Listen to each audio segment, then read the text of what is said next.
Assalamualaikum. Lama tak jumpa. Mungkin ada antara korang yang pernah tengok muka saya dekat channel ni dan saya yakin ramai juga yang tak kenal saya siapa, so saya nak perkenalkan diri. Nama saya Adli and kepada yang pernah tengok video saya sebelum ni, saya nak cakap yang saya rindu gila dekat korang.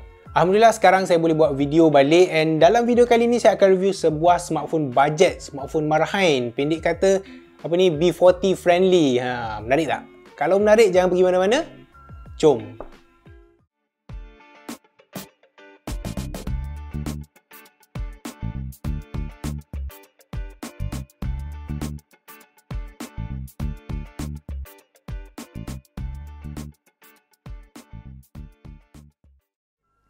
So dalam video ni saya akan review sebuah smartphone berharga RM689.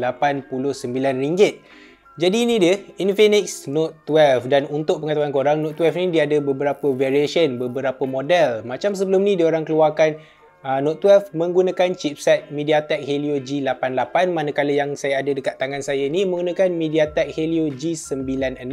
Lepas tu dia ada satu lagi version yang menggunakan Helio G96 juga, tapi yang VIP punya model. Saya tak pasti apa perbezaan dia dengan yang biasa, tapi diorang tak hantar dekat saya yang tu. Mungkin sebab saya ni bukan VIP, tapi tak apa. Jadi macam yang saya cakap, yang saya pegang ni menggunakan MediaTek Helio G96 dengan Ultra Gaming Processor.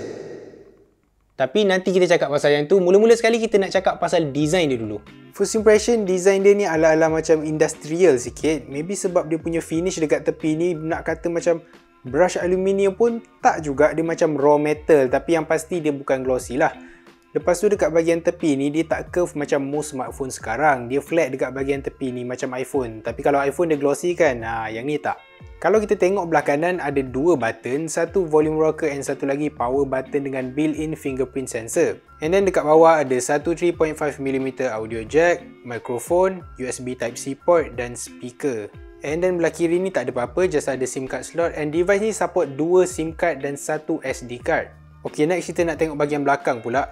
Dekat belakang ni dia actually ada dua texture. Yang bahagian yang luas ni, yang besar ni, dia texture dia macam kasar-kasar sikit. Dia macam mana nak cakap, dia macam kad jemputan kahwin. Saya tak tahu korang faham ke tak, dia rasa macam kulit telur. Basically dia ada texture lah and dia ada glittery effect. And then yang atas ni dia glossy and fingerprint magnet. Overall feel kita pegang dia tu ok lah, dia solid, tapi dia tak adalah premium sangat. Nak cakap macam mainan tu tak adalah sampai macam tu, tapi dia tak rasa macam flagship punya device. And walaupun dia ada 5000 mAh punya bateri dekat dalam ni, dia still sangat-sangat ringan. So mungkin ringan dia tu tambah kepada feel yang kurang premium mungkin. Lepas satu lagi, dia punya ketebalan ni sangat nipis, cuma 7.8mm. But overall dari segi luaran ni, bila tengok kita pegang ni, it's not that bad lah. Saya bagi 7 out of 10.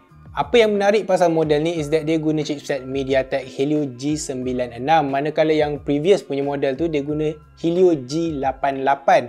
Dan untuk RAM yang model saya dapat ni, dia guna 8GB RAM dan 128GB storage. Selain prosesor, dia punya display ni pun menarik juga sebab dia guna AMOLED display berukuran 6.7 inci. Cuma resolution dia ni 1080x2400p je lah, so tak adalah tinggi sangat, dan refresh rate dia pun cuma 60Hz. Tapi sebab dia guna AMOLED display, dia still nampak cantik, color dia lawa, dia nampak apa ni yang panggil clear. Lepas tu kalau korang nak tengok YouTube, Netflix tu memang best. Even bawah matahari pun dia still cerah lagi sebab peak brightness dia sampai 1000 nits. Ok, so dia nak cakap yang chipset MediaTek Helio G96 ni ialah Ultra Gaming Processor. Tapi pengalaman saya game dekat device ni, macam mana nak cakap, dia bagus tapi tak adalah bagus sangat. Contohlah, kalau kita nak main ML, kita nak main PUBG, kita nak main COD, dia lulus lagi, tapi bukan untuk competitive player. Sekadar nak santai-santai tu boleh lah. Tapi kalau korang nak main Genshin, bagi saya memang out lah sebab FPS dia teruk, dia sangkut-sangkut. And kalau korang nak experience yang ok sikit, korang memang kena lowkan semua setting dalam Genshin. Tapi luckily untuk benda lain, semua ok. Contoh kita nak navigate dia punya menu ataupun kita nak buka application macam TikTok, kita boleh scroll, memang tak ada masalah, memang smooth je. Plus model yang saya dapat ni dia datang dengan Android 12 dengan ZOS OS, XOS OS, which is custom OS yang clean dan kemas. Dari segi UI ataupun user interface tu saya tak ada nak complain apa-apa sebab bagi saya ZOS OS ni dah cukup, apa panggil, Saya tak tahu korang boleh dengar ke tak sekarang bunyi hujan sebab sekarang tengah hujan lebat. Jadi saya minta maaf kalau dengar. Okay, so apa yang saya nak cakap tadi, dia punya UI ataupun user interface dia ni actually sangat-sangat clean. Dia tak ada banyak pre-install apps. Okay, Zos punya OS yang Infinix buat ni dia nampak macam stock Android punya, tapi adalah beberapa pre-install apps macam saya cakap, but kita boleh uninstall macam tu je. So dari segi UI memang saya tak ada benda yang nak complain except for ialah performance dia tu. Mungkin bukan salah diorang juga dengan harga macam ni. Maybe saya yang terlampau berharap kan, dan sekarang saya juga yang kecewa. Tadi saya cakap yang device ni ada 5000 mAh bateri and dia juga ada 33W flash charge. Untuk korang nak charge dia dari 0-100 pun tak makan masa lama sangat, lebih kurang sejam lebih. Dan walaupun saya bukanlah buat pengiraan yang tepat, tapi based on my experience macam tu lah. Saya charge dia from 0 to 100 lebih kurang dalam sejam je. And kalau korang guna dia untuk daily driver, contoh macam untuk WhatsApp, untuk Instagram, Twitter, TikTok, benda-benda macam tu je, memang dia akan tahan lama. Even kalau masa korang nak tidur tu pun mungkin bateri dia still ada 10 hingga 20%. Ok, so kita tengok kamera modul dia pula. Note 12 ni ada wide angle camera 50MP, depth sensor 2MP, dan yang kecil yang korang tengok ni ialah QVGA sensor. Gambar yang Note 12 ni hasilkan actually not bad. Gambar dia ada detail, bokeh effect ataupun blur effect tu pun nampak natural, tak over sangat. Lepas tu color dia pun agak soft dan tak terlampau saturated. Device ni juga ada night mode dan walaupun dia kurang sikit detail daripada gambar yang biasa, but still dia cukup bagus untuk kita nak guna dalam keadaan ataupun suasana yang gelap. Saya yakin kalau korang ada cahaya yang cukup, memang korang boleh dapat hasilkan gambar yang cantik. Plus dengan detail gambar yang Note 12 ni produce, dia tak over sangat tau. So kalau korang nak edit balik pun senang sebab kontras dia tak adalah gila-gila sangat. Dan saturation dia pun agak lembut except for night mode. Saya perasan kalau night mode dia nampak macam over saturated sikit color tu. Ok, so saya nak tunjuk dekat korang rakaman menggunakan kamera depan dia, which is kamera 16MP. Ok, so kita tengok. Kalau ikutkan setting yang saya guna ni ialah 2K, which is 1440p, 30fps. So korang boleh tengok. Korang juga ada option untuk guna 1080p, dan audio yang korang dengar ni memang saya tak ada edit apa-apa. Ok, memang video dan audio ni saya tak ada sentuh langsung. So korang boleh tengok hasil dia macam mana. Okay, and korang kena keep in mind yang sekarang ni lighting yang saya tengah guna ni cukup. So kalau korang ada lighting yang cukup pun result macam ni lah yang korang boleh expect. So saya akan tukar dia kepada kamera belakang jap. Okay, so saya nak tukar kamera belakang jap. Okay, so sekarang ni kamera belakang okay, saya guna. Ni pun 2K juga, okay, 1440p bukan 1080p. Jadi saya harap korang boleh nampak dengan okay sebab saya tak nampak macam mana sekarang hasil dia. Dan macam saya cakap tadi ni sebab lighting saya cukup walaupun saya dekat indoor. Jadi kalau lighting korang cukup mungkin hasil dia macam ni lah. Tapi ada satu benda yang saya tak suka sikit is that dia tak ada image stabilization.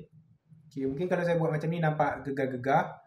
Korang boleh enable image stabilization tu, tapi bila korang buat macam tu dia akan lock resolution tu hanya kepada 1080p. Okay, so korang boleh tengok sendiri. Audio pun sama, video pun sama, saya tak ada edit. Overall, Infinix Note 12 ni tak adalah the best smartphone pada price point ni, tapi disebabkan display yang dia guna, bateri dia yang tahan lama, and then dia punya berat yang sangat-sangat ringan ni, saya macam boleh maafkan. Korang boleh dapatkan Infinix Note 12 ni dengan harga special bermula 10 hingga 13 Jun. Kalau untuk yang 128GB ni, korang boleh dapatkan dengan harga serendah RM679. Kalau harga biasa dia RM769. Tapi kalau korang rasa yang 128GB ni tak cukup kan, korang nak yang besar lagi, jangan risau. Model yang 256GB storage pun ada. Yang tu korang boleh dapatkan dengan harga serendah RM779. Kalau harga biasa dia RM869. So kalau korang rasa macam korang nak beli dia, better beli dalam tempoh 10 hingga 13 Jun ni. Tapi berbaloi ke tak korang nak beli sebenarnya? Kalau korang nak beli dia memang mainly untuk gaming, yang tu saya tak berapa recommend. Walaupun yes, dia boleh buat main game, tapi macam saya cakap lah, yang Genshin tu dia tak mampu nak tampung. So kalau korang nak main game just for casual punya player, yang tu still okay lagi. Tapi kalau nak main secara kompetitif ataupun korang ni memang jenis yang main game serious tu, yang tu saya tak recommend. Memang korang akan baling dia and korang akan rage quit. Lepas tu untuk kamera pula, walaupun gambar yang saya tunjuk dekat korang tu nampak macam okay kan, dia ada detail, dia ada bokeh dia, tapi korang kena ingat yang dia tak ada ultra wide angle punya kamera, and then untuk video recording kamera belakang pun korang boleh nilai lah dia punya bergegar macam mana tanpa stabilization, and then audio dia pun best ke tak, yang tu korang nilai lah. So kalau korang nak beli untuk kamera, saya tak recommend. Korang nak beli, tapi saya tak recommend. Untuk siapa saya recommend? Saya recommend device ni untuk contoh orang nak beli khas untuk kerja, nak beli untuk anak kelas online, ataupun korang buat Grab, korang rider Grab ataupun Food Panda, yang tu saya recommend. Tapi kenapa? Okey, mula-mula sekali sebab berat dia yang ringan. Okey, bateri dia tahan lama, skrin dia besar, and then skrin dia ni terang disebabkan dia guna AMOLED punya display. So bila korang contoh mount dekat motor ke, dalam dashboard kereta ke, even kena panas sekalipun, korang still boleh nampak map korang tu waste ke, tak kisahlah apa yang korang tengah buat tu, korang boleh nampak dengan jelas. Jadi keseluruhan saya nak bagi dekat phone ni, pendapat saya is that phone ni sesuai dengan harga dia. You get what you paid for, tak rasa macam kena scam lah. Dengan harga ni kita tak boleh nak request banyak sangat, tapi apa yang dia orang bagi ni dah cukup bagus. Performance dia pun boleh guna untuk daily drive, and nak main game santai-santai pun boleh. Kamera usable, and then battery life dia and screen tu bagi saya antara best part lah juga, sebab dia tahan lama and screen dia terang. So tu je untuk video kali ni. Jadi kalau korang suka video ni, sila tekan like, subscribe dan komen. Okay, komen soalan ataupun pendapat yang korang ada dekat ruangan komen. Dan saya nak minta maaf juga kalau dalam video ni ada kekurangan sikit, sebab saya dah lama tak buat video. Dan saya nak cakap terima kasih dekat korang yang stay and tengok video ni sampai habis. Beres boh. Jumpa lagi.